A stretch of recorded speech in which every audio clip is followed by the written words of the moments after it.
It's very easy to get distracted out there because there's tons of information out there. So it's very easy to get distracted. You have to focus on what type of garden you want. You also focus on people growing in your zone because you want to know which type of plants growing in your zone. You could even go to local farm and ask them. Maybe they might give you some information. If you're not getting the information you need, you will have to try and see for yourself. You will have to try and see what works for you. But it's only going to take patience, dedication, and discipline. Because you could start gardening, and you could tell yourself, okay, I want to do an organic garden. I want to do a natural garden. But now you start seeing other people talking about different products, and just like that, you get distracted. You want to use the same product you hear people talking about. But that's not what you come for. You come to grow a natural garden, but next thing you find out yourself using all different type of stuff. When you look on your shelf, you have 4 different bottles of stuff that you put in your garden. All right, guys, listen to me. Like I said, if you don't know, you don't know. And like I said, if you don't have discipline, patience, dedication, it's going to be very difficult to excel. Because before you learn, you're going to be moving on to other things. Before you see results, you're going to be moving on to other things. I can sit down every year before the garden season. I can sit down and I can tell you I'm going to grow an 8-foot to a 9-foot pepper tree. I could tell you that, and I could show you that it happened. I could show you I plant it. I could show you how I take care of it, and I can show you the result to the end. You know why? Because I understand a lot of things. I understand what it takes. I understand how to plant a pepper. I understand the depth. I understand what they like. So if you're gardening, it's to learn, do your own experiment.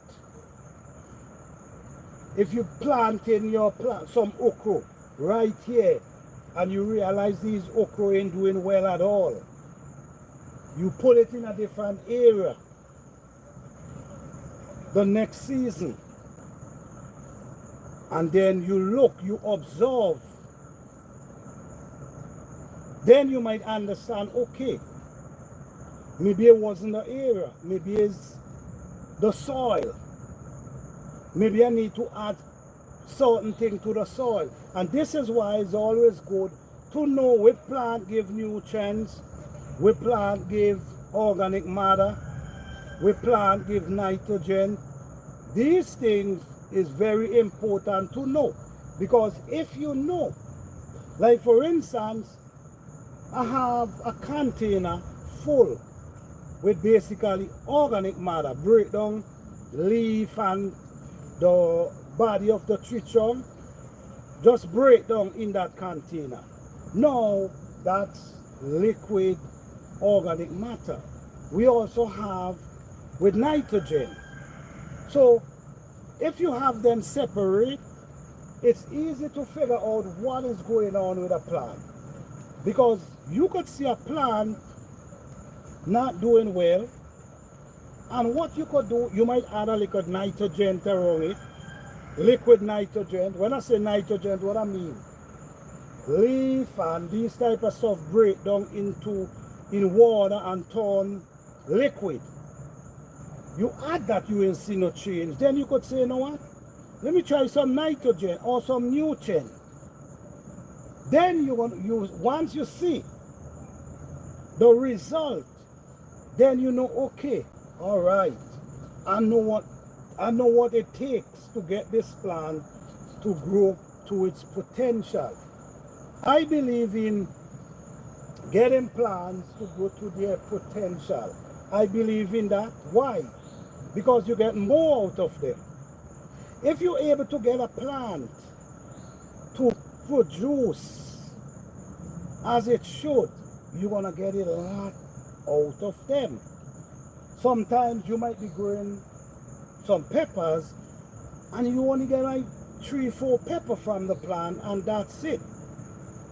If you understand certain things and you understand what it takes to get this pepper to produce, you're gonna see a whole big difference. So do your own experiment. This is cabbage leaf, break down in water, and listen to me, it ain't smell too good, but I'll tell you, it works. And you know what? Cabbage leaf is very easy to break down. It's a leaf, within 3 months, it's already released a lot of the nutrients out of it. So within that time, you grab a can and you just walk around.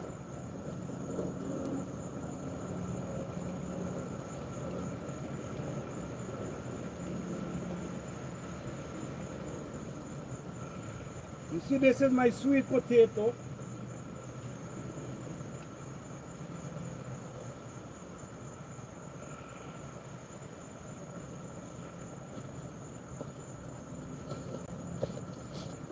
So don't be fooled, guys.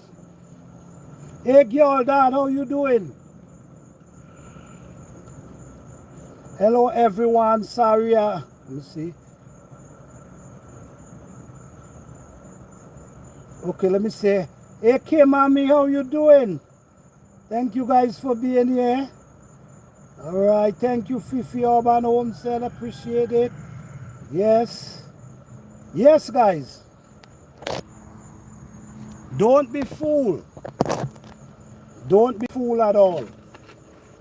Don't be fooled. And what I'm saying is, let me show you what I'm saying is,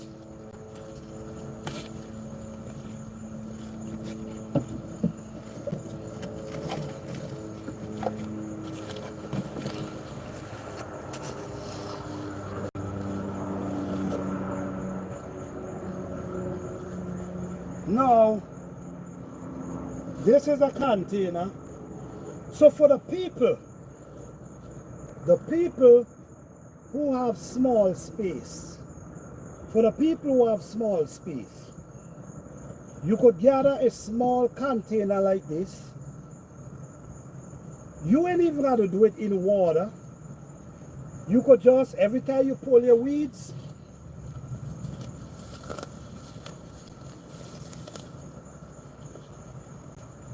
every time you come in your garden, pull your weeds, you throw them in the container.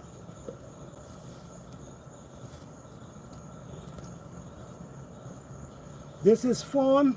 This is a really good plant for your soil. If it's good for the soil, it's also good in your compost. You see what I'm saying? You could also add this in water and allow it to break down. If it's something that helps clean our soil, which that's what they say the fern does, it's good in the container.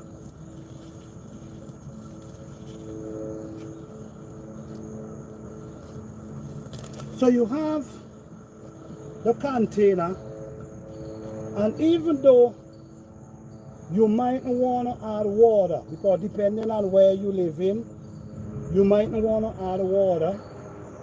The reason why you might not want to add water, because of the scent, which you could cover it, or you could get a 5-gallon bucket and you could put some different leaf and cabbage leaf and whatever down in it. Cover it, allow it to marinate, open it from time to time, and just like that you have natural fertilizer or you have natural compost.